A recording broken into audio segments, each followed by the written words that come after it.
अस्सलामुअलैकुम वरहमतुल्लाहि वबरकातुहू। प्यारे दोस्तों, आपका खैर मकदम है हमारे YouTube चैनल कैफी नेटवर्क 1 के पर, जहां हम हर बार ऐसी सच्चाइयों को सामने लाते हैं जो दुनिया की आंखों से छिपी रहती है लेकिन दिलों को हिला देती है। आज हम बात करेंगे एक ऐसी रहस्यमयी सुरंग की जो मक्का और मदीना के बाद मुसलमानों की तीसरी सबसे मुकद्दस जगह मस्जिद अक्सा के नीचे बनाई जा रही है। ये कोई अफवाह या कहानी नहीं बल्कि एक कड़वी हकीकत है जो यरूशलेम इस जमीन को हिला रही है और पूरी उम्मते मुस्लिमा में बेचैनी फैला रही है। तैयार हो जाइए, क्योंकि ये कहानी सिर्फ पत्थरों और मिट्टी की नहीं बल्कि ईमान, इतिहास और सियासत की जंग है। हमारे चैनल को अगर सब्सक्राइब नहीं किया है तो फौरन सब्सक्राइब कर लीजिए और बेल आइकन दबा दीजिए ताकि ऐसी खबरें आप तक सबसे पहले पहुंचे, और एक प्यारा सा लाइक जरूर कर दीजिएगा। तो चलिए दोस्तों, शुरू करते हैं। दोस्तों, कल्पना कीजिए कि वह जगह जहाँ हर मुसलमान का दिल धड़कता है, जहाँ सदियों से सजदे हो रहे हैं, उसके ठीक नीचे मशीनें चल रही हैं, खुदाई हो रही है। जी हाँ, यरूशलेम के पुराने हिस्से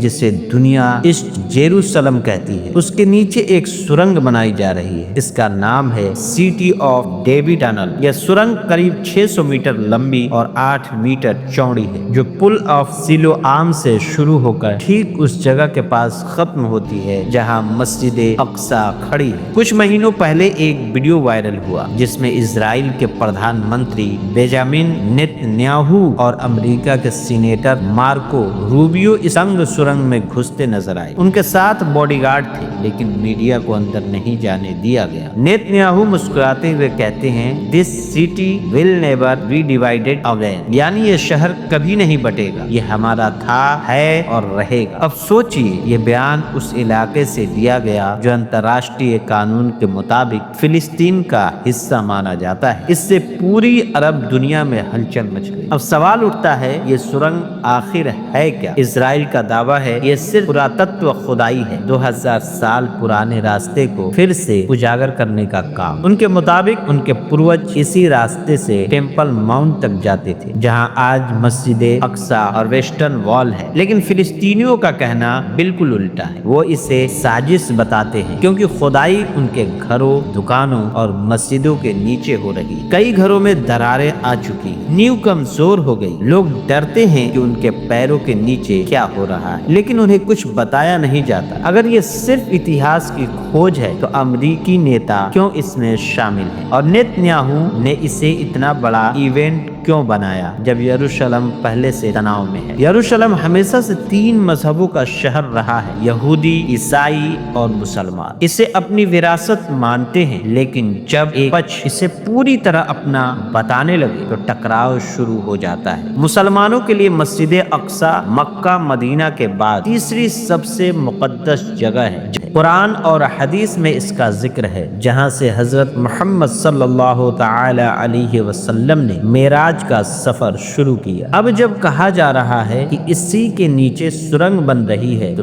डर लाजमी है। लोग कहते हैं नीचे की खुदाई ऊपर की नींव को हिला देगी, इसलिए इसे अक्सा टनल या अंडरग्राउंड प्रोजेक्ट कहा जाने लगा, जो मुस्लिम उम्मत के लिए बेचैनी का सबब बन गया है। फिलिस्तीन कहता है ये हमारी जमीन है, इसे खोद कर हमें मिटाने की कोशिश हो रही है, जबकि इजराइल कहता है ये हमारा इतिहास है, इसे जिंदा करना हमारा हक है। लेकिन सवाल ये है, इसका अंजाम क्या होगा? क्योंकि ये खुदाई सिर्फ मिट्टी में नहीं, लोगों के दिलों में दरारें डाल रही है। यरूशलेम की गलियों में अब खामोशी है। दिन में सब सामान्य लगता है, लेकिन रात में मशीनों की गूंज डर पैदा करती है। बच्चे माओ से पूछते हैं, माँ मस्जिद के नीचे सुरंग बन रही है। माएँ खामोश हो जाती हैं, क्योंकि सच्चाई कभी कभी इतनी भारी होती है कि बोलना मुश्किल हो जाता है। सिलवान इलाके में जहाँ से सुरंग गुजरती है, 300 से ज्यादा फिलिस्तीनी परिवार रहते हैं। उन्हें कोई नोटिस नहीं मिला। बस एक दिन जमीन कांपने लगी, कई घर छोड़ने पड़े, दीवारें फट गई। सरकार कहती है डरने की बात नहीं, हम पुराना रास्ता खोज रहे हैं, लेकिन वहाँ रहने वालों के लिए ये घरों के नीचे चलती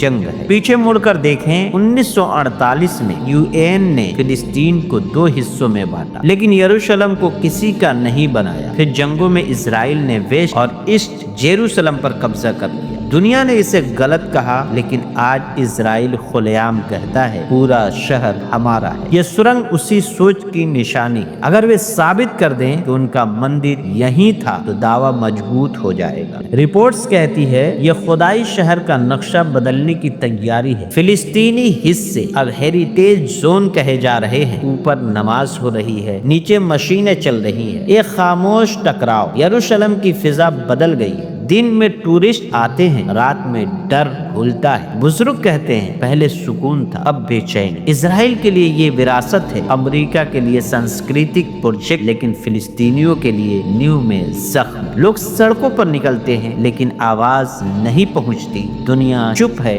ڈر سے یا راجنیتی سے۔ یہ سرنگ اب دنیا بھر کی سرخیاں ہیں، ہر مسلم دیش میں چرچا ہے۔ کچھ اسے سیاسی چال کہتے ہیں، کچھ قیامت کی نشان، لیکن صاف ہے یروشلم بدل رہا ہے۔ نیچے بدلاؤ ہو رہا ہے، اوپر اثر محسوس ہو رہا ہے۔ سینکڑوں فلسطینی پریواروں کے گھروں کے نیچے مشینیں چل رہی ہیں۔ رات میں آوازیں ڈر پیدا کرتی ہے۔ کچھ گھر خالی ہو گئے، کچھ جبرن نکالے گئے۔ ایک بزرگ فلسطینی نے کہا ہم نے شہر کو ٹوٹتے بنتے دیکھا، لیکن پہلی بار نیو کے نیچے جنگ دیکھ رہے ہیں۔ دوستو، یروشلم کا نام سنتے ہی مسلمانوں کے دل میں مسجد اقصی کا منظر آ جاتا ہے، وہ جگہ جہاں سے ہمارے آقا صلی اللہ تعالی علیہ وسلم نے معراج شروع کیا۔ لیکن اب نیچے خدائی کی خبریں بے چین کر دیتی ہیں۔ اسرائیل اس سے ہیریٹیج پروجیکٹ کہتی ہے، لیکن یہ سیاسی ہتھیار بن گیا ہے۔ شہر کی پہچان بدل رہی ہے، گھر خالی ہو رہے ہیں، بچے لوگ دعا کر رہے ہیں۔ یہ معاملہ اب پوری امت کا سوال ہے۔ عرب دیشوں نے چنتا جتائی ہے، لیکن آواز دھیمی پڑ گئی۔ راجنیتی سچ سے بڑی ہو گئی۔ نیتنیاہو کا بیان اب سمبل ہے۔ بچے کھیلتے ہیں لیکن ان کا کھیل معصوم نہیں۔ وہ ملبہ دیکھتے ہیں، ڈر محسوس کرتے ہیں۔ اب بات کرتے ہیں مسجد اقصی کے ان روحانی رازوں کی جو دل کو جھکجھور دیتے ہیں۔ بہت کم لوگ جانتے ہیں کہ رات میں مسجد کو خالی کر دیا جاتا ہے، کسی کو ٹھہرنے نہیں دیا جاتا۔ بزرگوں اور علماؤں کی روایتیں کہتی ہیں کہ یہاں حضرت سلیمان علیہ السلام نے جنات کی مدد سے تعمیر کی۔ یہ جگہ جہاں حضرت مریم نے عبادت کی، جہاں جبریل علیہ السلام جنت سے کھانا لاتے تھے، جہاں سے ہمارے نبی صلی اللہ تعالی علیہ وسلم نے معراج شروع کیا۔ کچھ سال پہلے ایک واقعہ ہوا۔ مسجد میں کام کرنے والا شخص رات دیر تک عبادت کرتا رہا۔ ایک رات دروازے بند کرتے وقت اندر سے قرآن کی تلاوت سنائی دی۔ وہ اندر گیا لیکن کوئی نہیں تھا۔ اگلے دن کیمرے کی ریکارڈنگ میں نورانی شکل دکھی، سفید کپڑوں میں روشنی سے گھری، نماز اور تلاوت میں مشغول۔ لوگ کہتے ہیں وہ فرشتہ تھا۔ اس کے بعد فیصلہ ہوا کہ رات میں مسجد بند رکھی جائے تاکہ روحانی عمل میں خلل نہ پڑے۔ عالم کہتے ہیں اللہ خود اپنے گھروں کی حفاظت کرتا ہے، فرشتے نگرانی پر لگے ہیں۔ اگر دنیا کی طاقتیں بھی مٹانا چاہیں تو اللہ کے حکم کے بغیر کچھ نہیں ہو سکتا۔ مسجد اقصی صرف عمارت نہیں، نبیوں کے سجدوں کی جگہ ہے جہاں سے نبوت کی روشنی پھیلی۔ معراج کا سفر انسان اور اللہ کے رشتے کی نشانی۔ وہاں اللہ نے نبی پاک صلی اللہ تعالی علیہ وسلم کو 5 وقت کی نماز کا تحفہ دیا۔ پہلے 50 پھر گھٹا کر 5، لیکن ثواب 50 کا۔ سبحان اللہ۔ نبی نے فرمایا نماز مومن کی معراج ہے۔ ایک اور واقعہ، ایک پادری نے دروازہ بند کرنے کی کوشش کی لیکن ایک دروازہ نہیں بند ہوا۔ صبح وہ اپنے آپ بند تھا اور پاس سواری باندھنے کا نشان پتا چلا۔ وہ معراج کی رات تھی۔ آج بھی رات میں اذان گونجتی ہے تو آسمان ہم سفر لگتا ہے۔ یہ جگہ رحمت کا مرکز ہے۔ مٹی، ہوا، سناٹا، سب میں روحانی احساس۔ جاننے والے کے دل میں سکون اترتا ہے، آنسو بہتے ہیں۔ دوستو، مسجد اقصی کی حفاظت ہر مسلمان کی ذمہ داری ہے۔ آؤ دعا کریں، اے اللہ ہمیں مقدس مقامات کی حفاظت کی توفیق دے، اپنی رحمت میں شامل کر، دلوں کو نماز کی روشنی سے بھر دے، مسجد اقصی کو امن کا مرکز بنا دے، آمین۔ دوستو، امید کرتے ہیں آج کی یہ ہماری ویڈیو آپ کو بے حد پسند آئی ہوگی۔ اگر آپ کو ہماری ویڈیو پسند آئی ہے تو ہمارے چینل کیفی نیٹ ورک 1 کو سبسکرائب کر لیجئے گا اور بیل آئیکن کو دبا دیجئے گا تاکہ ہماری ہر آنے والی ویڈیو سب سے پہلے آپ تک پہنچے، اور ایک پیارا سا لائک اور اپنے دوستوں کے ساتھ شیئر ضرور کر دیجئے گا۔ پھر ملیں گے ایک نئی ویڈیو کے ساتھ، تب تک کے لیے اللہ حافظ۔